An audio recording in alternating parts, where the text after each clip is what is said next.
Negocios y billetes. Negocios y billetes. Negocios y billetes. Bienvenidos a una nueva entrega, una semana más, a este podcast, a nuestro podcast, a su podcast, Negocios y Billetes. ¿Desde dónde? Hoy, como bien saben, de costumbre, como cada miércoles, con el equipo de Fidelity Medios, desde los salones de restaurante Italísimo, San Martín 127. ¿Cómo está mi partner, mi socio, el gran, el único, el genuino, el inconfundible Nicolás Martínez? Hola, ¿cómo están? Una vez más estamos aquí desde Restaurante Italísimo con ese olor italiano total que nos transporta a muy buenos lugares, muy buenos recuerdos de la infancia. Así que ojalá, si están desayunando, cenando, almorzando, haciendo el after, bajoneando o algo entre medio, O todas las anteriores a la vez, en todas partes y al mismo tiempo, entonces ojalá lo estén pasando tan bien como nosotros. Así es, y con este olor nos trasladamos a hablar de un tema duro. Hoy vamos a ir directos al grano, que luego se nos hacen cortos los minutos y tenemos que meter el sprint, pisar el acelerador y quedarnos ahí con algunos temas un poquito en el aire. Quiero lanzar una pregunta para la cual hablar hoy. ¿Qué es mejor desde el lado financiero y estratégico? ¿Comprar una empresa o fusionarse con una empresa? Qué buena pregunta. Mucho mejor que vender o fusionarse. Quizá, yo creo que la pregunta debería ser al revés inicialmente. ¿Vender o regalar? Ok. Me pasa porque recientemente hablábamos con uno de los miembros del grupo empresario donde nosotros participamos con Señor J en J Mentoring.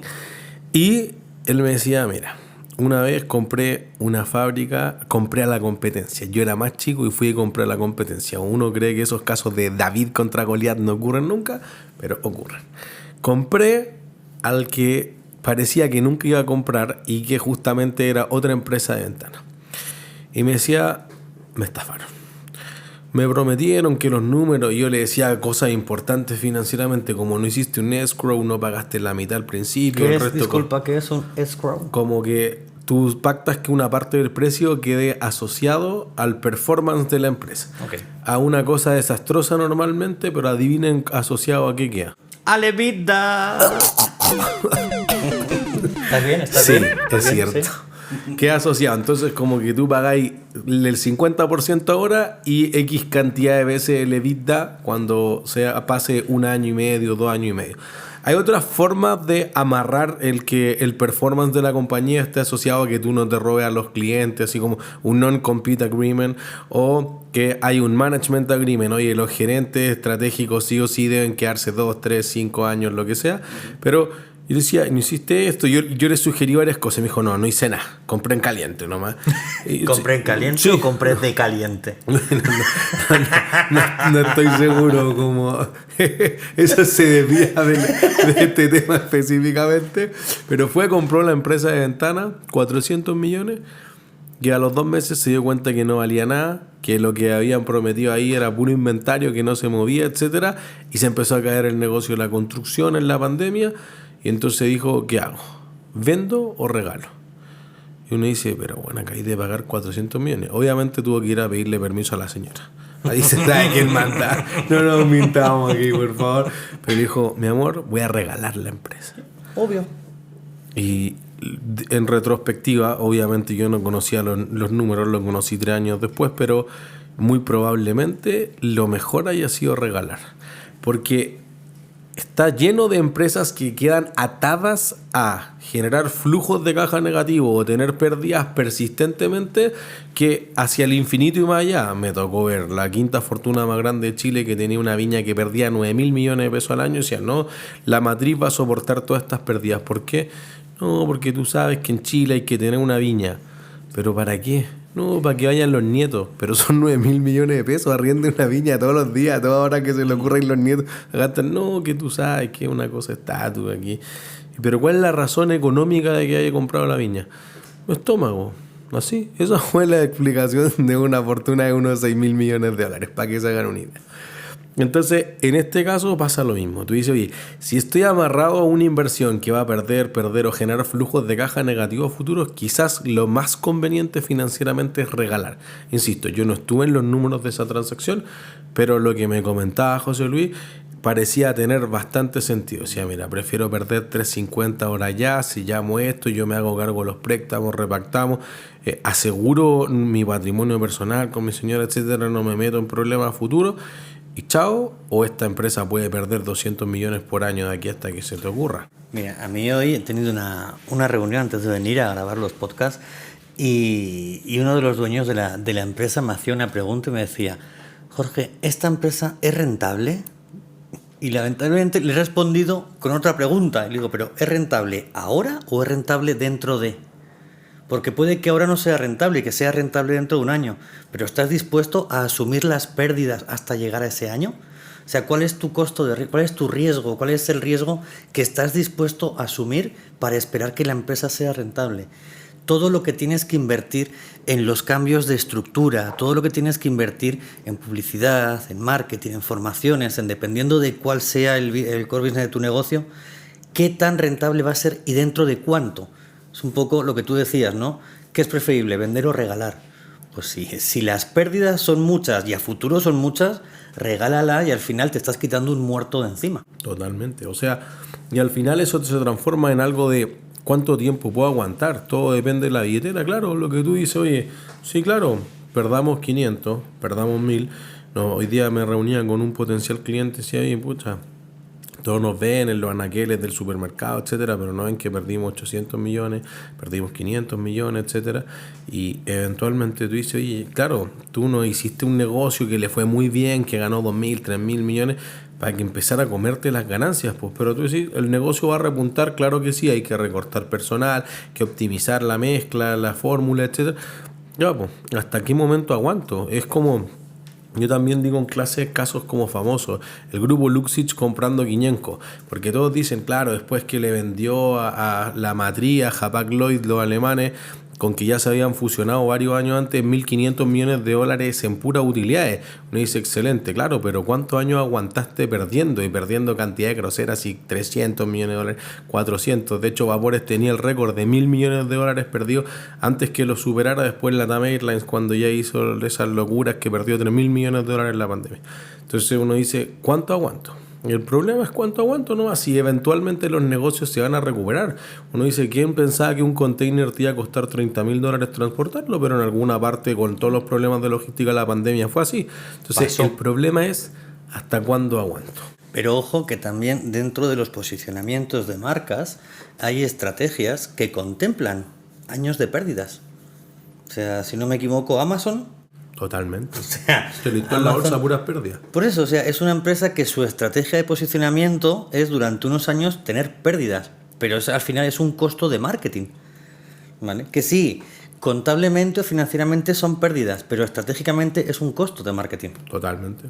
Totalmente. Bueno, el Valle de la Muerte, algo de lo que tú estuviste hablando hace poco, ¿no? Así es. Hace unos meses estuvimos haciendo esta charlita del Valle de la Muerte, donde explicamos precisamente todas estas cosas, ¿no? O sea, cuánto estás preparado o cómo estás preparado para llegar lo más tarde posible a este Valle de la Muerte, ¿no? Cuántas variables estás considerando y sobre todo cuántas variables no has considerado y las tienes que ir considerando conforme te vas acercando, ¿vale? Por eso es muy importante.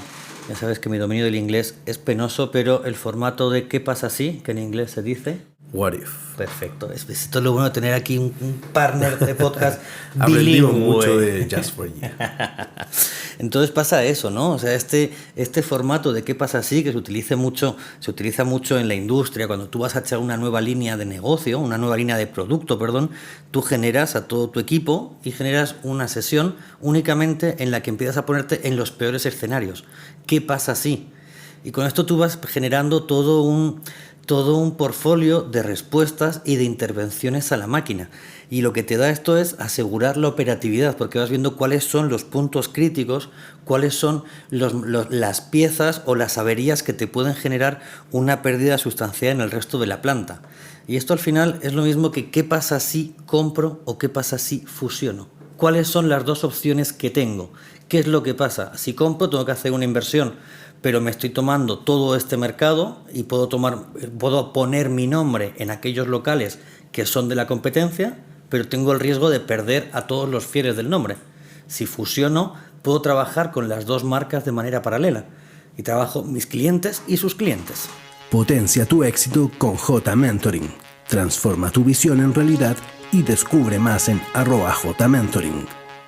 O sea, yo creo que ahí hay ciertas cosas súper importantes que, sobre todo en el ecosistema startupero. Los startups normalmente piensan en el Valle de la Muerte. Algunas empresas dicen, no, si ya no dura 7 años, esta parte donde las empresas puro queman plata, sino que se ha cortado. Y es cierto, como yo creo que lo hemos dicho en algunos podcasts anteriores, en capítulos cuando dijimos, oye, fallar rápido y fallar barato. Así Pero es. a pesar de los lean startups que parten con muy pocos gastos, etcétera, y que pueden como desmantelarse, por decirlo de alguna forma tradicional, mucho más rápido, o deshacerse la inversión o reversar las inversiones, no es tan fácil, y eventualmente justamente lo que hay que entender es que están quemando plata.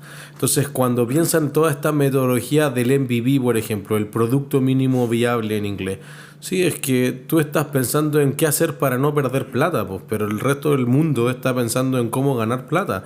Entonces, la otra vez me pasaba harto que alguien me decía, no, es que obviamente uno tiene que fallar en 5 o 6 empresas para después encontrar la empresa exitosa. Y yo decía, no. No tiene por qué. Yo hice Sur Consulting y fue un hitazo al tiro. Bueno, y Orion Tax Free Moon. No sé de qué habla. No sé de qué habla. Pero bueno, eso justamente me trae a la memoria otra cosa. Con mi querido ex socio J, que bueno, lo nombramos. No soy yo, ese otro J no soy yo. No, Juan Pizarro, un dios de tributaria. Nosotros hicimos, que esto era la pandemia 2020, el caso Enjoy, que nosotros lo manejábamos muy bien. Yo ya se lo había contado porque yo hacía Enjoy en clases como del 2016. Yo le dije, mira, tiene esta deuda, ya rompió estos covenants, tac. Y hoy me decía ayer, Enjoy, hasta ahí llegó. Le quedan 2 casinos. El de San Antonio, va a seguir operando el de San Antonio y el de Los Ángeles. Que si alguien ha ido al San Antonio sabe lo que es el de San Antonio, no.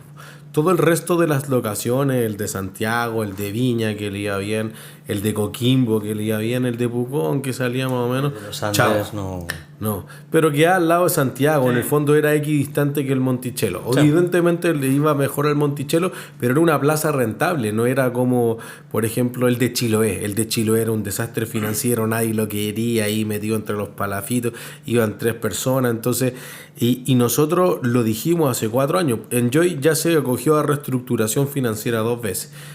Lo mencionamos en capítulos anteriores, pero se acogió al capítulo 11 de Estados Unidos. Las empresas cuando se acercan a la quiebra en Estados Unidos pueden ir por el Chapter 7 o el capítulo 7 o el Chapter 11.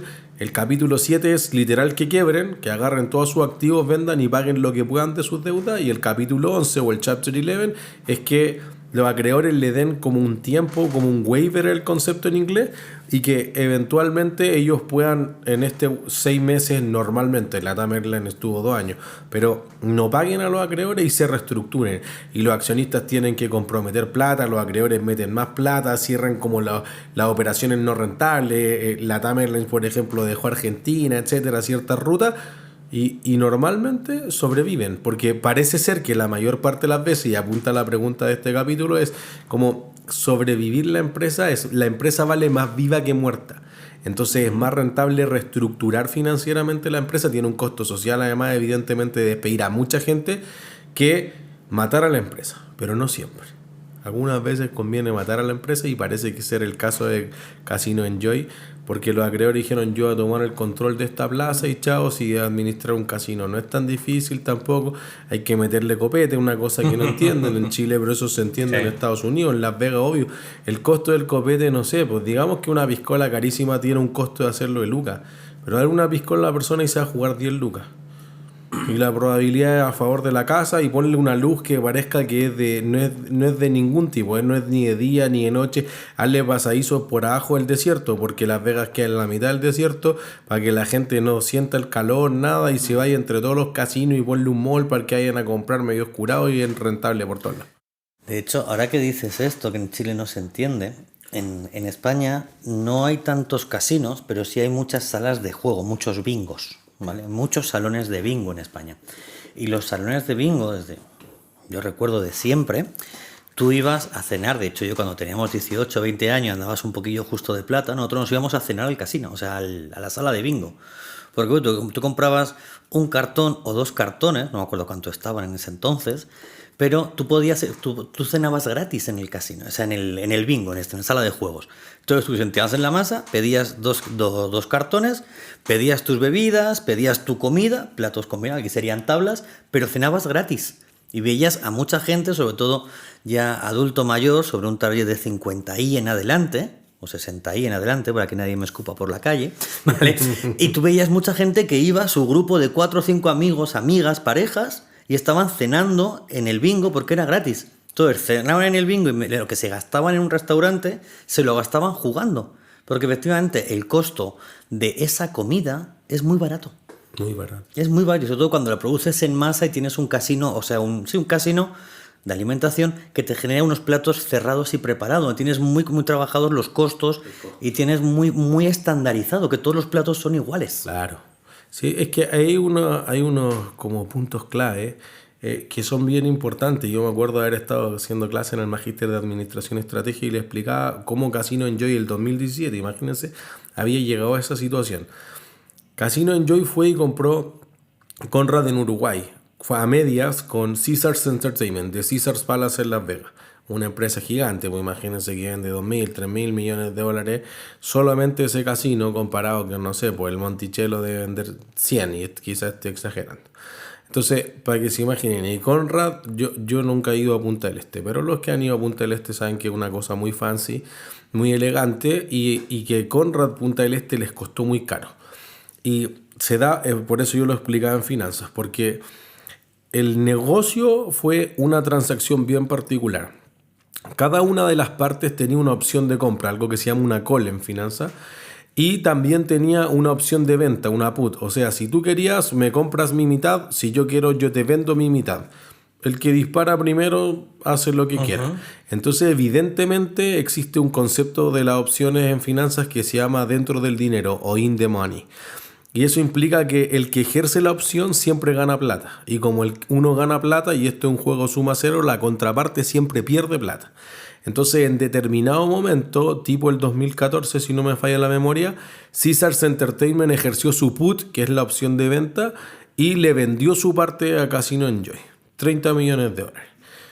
Evidentemente, Casino Enjoy no tenía 30 millones de dólares. 30 millones de dólares es muy caro. Entonces, Casino Enjoy tuvo que salir a buscar financiamiento y emitió un bono. Un bono es como un préstamo con un banco, pero que se le puede vender a cualquier persona y no estoy amarrado hacia el final. Evidentemente, mis amigos financieros van a decir que existe un cerro de otras diferencias, pero quiero simplificarlo al máximo. Un préstamo que es de más largo plazo y por un monto muy grande. Entonces, como Casino Enjoy es un negocio riesgoso, tenía algo que se llama clasificación de riesgo chatarra o basura, los junk bonds. Entonces, el mercado para los bonos basura en Chile no existe, por ende fueron a vender bonos a Estados Unidos. Entonces, tienen que hacer un proceso que se llama el roadshow, cuando tú vas a seducir a los inversionistas y los convences de que tienen que comprar bonos de Casino Enjoy. Entonces decía, ya, explíqueme cuál es su negocio. Mire, nosotros sabemos que la casa va a ganar. Entonces, para atraer a la gente le cobramos entrada. Estoy bueno. Sí, es que mire, es que los casinos municipales, que antes existía otra ley en Chile, que voy a explicar el punto, nos obligan a cobrar una entrada en la cual le queda 0 ingresos al casino. Me está bueno. Entonces, como, sí, ya, pero después lo llena de fichas de cortesía y le da copete. No, nosotros nos regalamos, le cobramos y además le contrata un artista para que se queden dentro del casino. Y gasta más además. Sí, ¿y cuánto es el ticket promedio de apuesta? Mucho menos que el resto. El negocio malo. 10,5% le cobraron en dólares a Enjoy al año. Por ende, solamente le salía como 4 millones de dólares en puros intereses para pagar ese bono. Y las utilidades de Conrad Uruguay no eran 4 millones de dólares, por ende se empezó a sumergir después incumplió las cláusulas que existen en los bonos, que son los covenants. Entonces, a pesar de que seguía pagando, no cumplía con los niveles de endeudamiento, con ciertas cláusulas, entonces se le empezó a encarecer más y se empezó a entrar en algo que se llama el espiral de la muerte, como que dado que no cumplió con ciertas cosas, le subía más la tasa, y como le subía más la tasa, le permitía cumplir menos, y empezó a entrar ahí. Y después, ya llegada la pandemia, le fue muy difícil de reinventar, porque cuando originalmente de los Martínez, de mi tío, era solamente Tío el lejano, casino de sí. Viña, era rentable, y el de Coquimbo. Ya después, cuando se engolosinaron con 8 casinos, ya no fue así.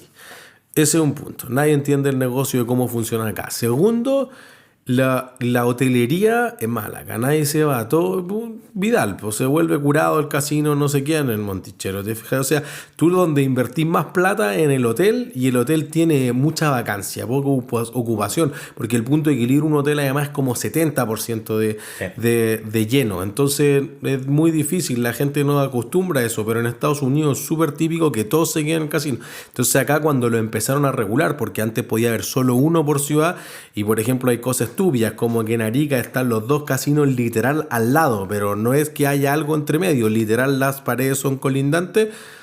Uno es regulado y el otro no es regulado, entonces el municipal cobra entrada, el otro no cobra entrada, y además le obligan a construir el hotel, y el hotel lo hace ser menos rentable, porque ahí está la inversión en infraestructura, que es mucho más cara.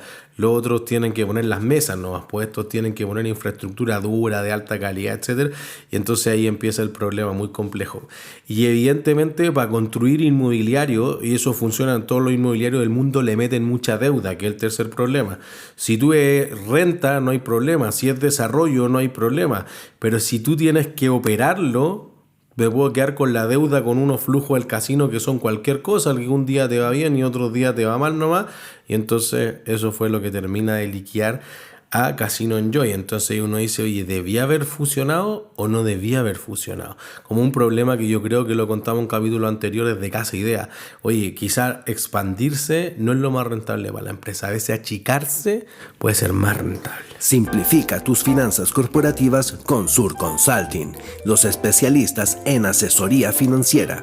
www.surconsulting.cl. Hay que saber manejar las empresas como un acordeón. Yo lo digo siempre cuando a mí me preguntan, ¿no?, cómo durante estos 20 años en gerencias he vivido varias crisis, la de España, varias en Chile, ¿vale? Entonces, al final yo siempre digo que lo importante es el poder saber cómo achicarte, cómo trabajar este acordeón, cómo tener estas red flags que te van avisando y te van ayudando a poder contraer y expandir, pero con anticipación. Si empiezas tarde, ya vas tarde. O sea, hace un tiempo había un amigo, un amigo que me preguntaba, que me decía, por ejemplo, no me acuerdo exactamente, pero me estaba proponiendo un negocio que hacía ya 6 meses o 6 o 8 meses que ya estaba en el mercado. Entonces siento decirte que ya vas tarde, porque vas a empezar a desarrollar algo que te va a durar 1 año en desarrollarlo cuando ya está posicionado. Por lo que cuando tú salgas al mercado, tu competencia ya va a llevar 1 año y medio de mercado generando marca. Por lo que ya vas tarde. O sea, no inviertas un minuto en desarrollar algo que ya está, porque ya vas tarde. Y si hablamos de fusiones o de compras que no salieron como estaban previstas, no voy a hablar de la que has puesto en pauta, que ya le hemos pegado como caja en un par de podcasts anteriores. No, es que yo no, eso lo dijeron mis alumnos. Bueno, tus alumnos, perdón. Sí, no, tus yo no alumnos respondo por ello. ya le pegaron como caja a la Folar, vamos a decir. Vale, ¿cómo era? Llegar y rebar. Pero, No, eso es lo que dicen mis alumnos. tus alumnos, No me siempre vayan a tus demandar. alumnos de la universidad. Necesitamos un auspiciador que sea Pi- abogado. Ideal, un estudio tipo García Parot. Ideal, porque nos van a terminar demandando. Sí, tenemos que tener- en este podcast. Una fusión que no terminó, una compra que no terminó como esperaban, yo creo que fue, y en Chile es muy conocida, la de Walmart y Líder. Cuando Walmart compró Sí. e intentó cambiar el nombre, no lo pudo conseguir porque la marca de Líder estaba ya muy arraigada al país. A pesar de que Líder literal fue copiado por mi alma mater y mi empleador, don Adolfo Ibáñez, fue copiada de los Almac de Estados Unidos. Por eso ¿sí? que los precios bajos siempre es la misma traducción que tiene el Walmart de Estados Unidos. quizás no era necesario cambiarlo. Cambió un poco la estrategia del negocio, por ejemplo, deshacerse de los espacios urbanos que se los vendió a las compañías de seguro de la Cámara Chilena de Construcción, pero yo creo que era una cosa lógica. O sea, por eso que de repente uno dice, fusionarse ¿será la solución? Porque el problema es que fusionarse o adquirir, yo creo que ahí ya depende del tipo de fusión. Hay algunos efectos tributarios ya extremadamente complejos que ahí sí tendría que dejárselo a mi ex socio Juan Pizarro, pero que el goodwill tributario, cosas que ocurrió con Sokimich cuando le compraron como una parte importante los chinos, etcétera. Pero cuando uno piensa en si tú vas a fusionarte, uno debería pensar que hay ciertas ventajas, pero esto es demasiado positivo, es como un matrimonio. No hay matrimonio que se casen pensando que se van a divorciar. Eso nunca pasa. Pero eventualmente tú dices LAN con TAM. Porque, bueno, hay que enseñar lo mínimo de fusiones. Cuando las empresas se fusionan, ¿qué empresa le pongo al principio al nombre? Si me preguntas a mí, la que más cota de mercado tiene. Tal cual. Eso es. Es Por algo eso, lógico en estrategia. por eso cuando se fusiona LAN con TAM se llama LATAM. Si hubiera quedado de controlador TAM se llamaría TALAM. No estoy chestando. Entonces tú dices, oye, Corbanca con Itaú. Y se llama Itaú Corbanca porque Itaú, bueno, ahora es solo Itaú, porque después ya Corbanca, que en paz descanse. Pero en el fondo es porque Itaú queda con el 37% y el grupo de Álvaro Sayé queda con el 36%. Es una cosa lógica. Hay muy pocos casos en la historia en el que el accionista controlador no quiera poner su nombre. Tendría que ser más potente la otra marca a pesar de que tenga menor valor en la participación conjunta de la fusión que resulta de la torta. Que para explicar algo, tener más cota de mercado no quiere decir ser más rentable o tener mayor porcentaje en las acciones de la fusión. No, claro que no. No. Falabella es el que tiene más tiendas físicas y no le da tan bien. ¿Entiendes? Por eso no me aproximen al retail, que voy a terminar contando lo que dicen mis alumnos. No, Oye, tus alumnos que son mal hablados. No, es que yo le hice un trabajo. Y les dije, a ver, mira, ¿qué opina de la fusión de la Polar con ABCI? No podías aguantarte. Y análisis financiero, pero eran de pregrado nomás, finanzas 1 o finanzas, no un curso por ahí. Pollitos. No, y lo que pusieron, no, brutal, porque decía, profe, pero usted, ¿cómo lo digo elegante? Pero es que lo dijeron ellos, ponle unos pitos acá a Lulali, por favor. Profe, si usted fusiona, no, que no sé cómo decirle elegante, si usted fusiona... Bueno, a ver. Nada bueno puede resultar de esto. ¿Quién cree que esto va a oler a flores? Si huele mal por los dos lados, ¿por qué cree que la fusión? Y porque decían, pero profe, la Polar pierde hace 20 años plata, cierto. Realmente, pues no cuando estuvo metida en el fraude. Y a BCDIN, un desastre. Decía, no, pero el lado comercial, el valor agregado. Entonces uno dice, ya, ¿cuál es el valor agregado de BCDIN? ¿A BCDIN aún sigue abierto? Sí. Sí, ok. Con la Polar. Ok. Ahora están fusionados. Ya, ok. Pero originalmente, bueno, ABC se dedicaba más a los electrodomésticos, pero no era más barato que Falabella, ni que París, ni que Ripley, no podía competir. DIN provenía de las tiendas, bueno, después se fusionó con Dijon. Voy a hacer quirúrgico, en verdad la empresa es AD Retail, que fusiona Dijon con ABC DIN. Pero ABC DIN traía los electrodomésticos y Dijon traía ropa, pero no era la más barata. No tenía la mejor ropa, no tenía ninguna ventaja competitiva. Entonces tú dices, ¿qué vamos a encontrar? Vamos a encontrar economías de escala, vamos a poder competir más en una participación de mercado, le vamos a hacer una guerra de precios a alguien, etcétera. Entonces ahí es donde las empresas sobreestiman eso pasó en la fusión de la TAM. Entonces, oye, que las millas las millas de TAM eran mucho más, les daban más millas por los mismos gastos que a los de LAN. Entonces la gente de TAM viajaba casi gratis después en la TAM Airlines en la fusión, y así la gente es muy positiva porque sobreestima, igual que al principio del matrimonio, que la fusión va a resultar mucho mejor, pero el hecho es que después quizás no funcionan tan bien. Pues, o sea, la crisis.com es lo más claro. AOL Time Warner, ¿alguien sabe a qué se dedica AOL? ¿Quién? AOL. Bueno, en inglés es AOL. NPI. Que en español es ni puta idea. Pero empresa del 2000, no sé, así unos correos, nadie la cacha. Fue a comprar Warner y Time, la revista Time, Warner, ¿Ya? Warner Bros. Por 100.000 millones de dólares. Ahora que nadie sabe, fíjense, no es que estemos hablando de una empresa de 1900 y cosas así. O sea, todos estábamos vivos el 2000 y si se fijan en películas como el 2001, 2002, lean que abajo cuando sale como la estatua, dice a All Time Warner o an All Time Warner Company. Ahora nadie lo cacha. Pagó 100.000 millones de dólares y al año siguiente hizo el ridículo, groserísimo. Tuvo que borrar. Esa es la pérdida por deterioro contable más grande en toda la historia de la humanidad. Nadie cacha que AOL. Pero obviamente cuando tú vas y pagáis 100.000 millones de dólares por una empresa, tú creís que esto va a ser filete. La cuestión no es así. Es como la fusión de ABCDIN con la Polar. Si le hacemos caso a nuestro amigo Google, ¿lo he dicho bien? ¿Lo he pronunciado bien? Google le dicen en tus tierras. Google, no, dicen Google.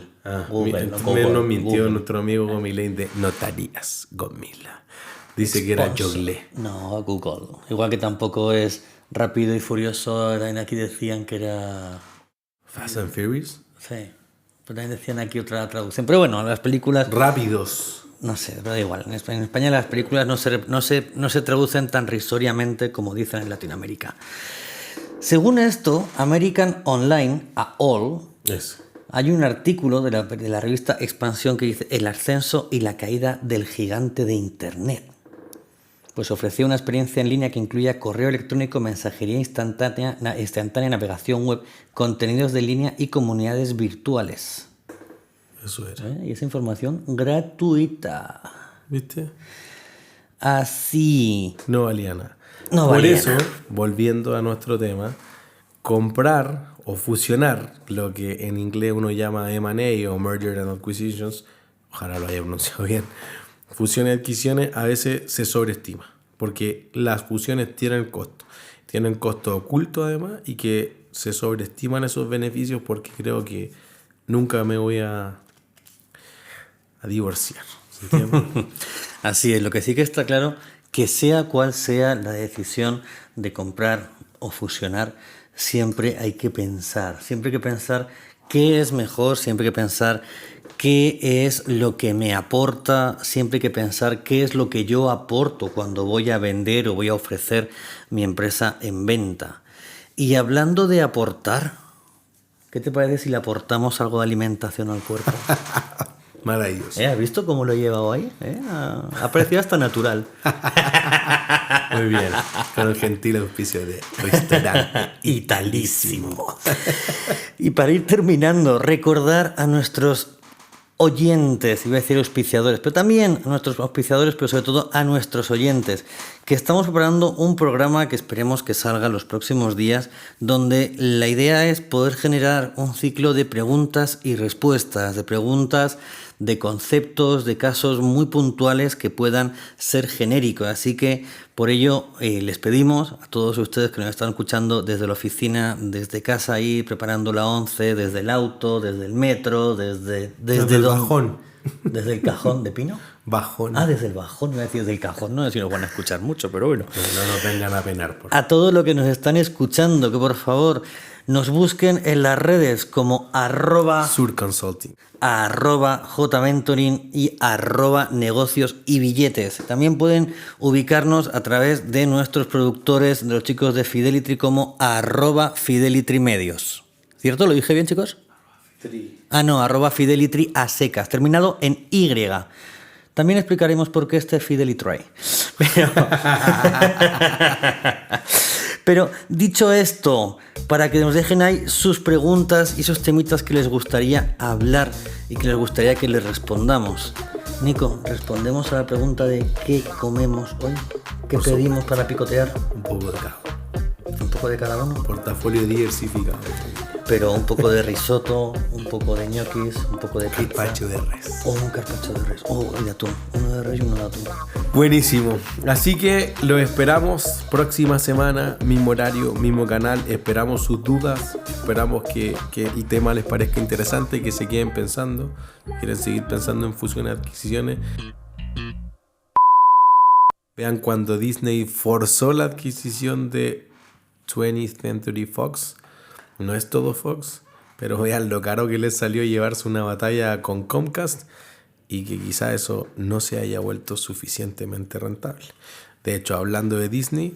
No sé para qué sigues hablando, porque esto ya está detrás de la cortina. Está detrás de la Sí, esto ya está de la para que la cortina. gente piense, pues. No, pero esto ya está detrás de la cortina, o sea... ¿Y cuándo puedo ya decir lo de terminó. Marvel cuando vendió todo su ¡Uy! No hemos personaje? recomendado el libro hoy. Puta indio mierda. La puta la calufa. ¿Cómo está mi partner, mi socio, el gran, el único, el genuino, el inconfundible Nicolás Martínez? Hola, hola, hola. ¿Cómo están? No salió cualquier grandeza.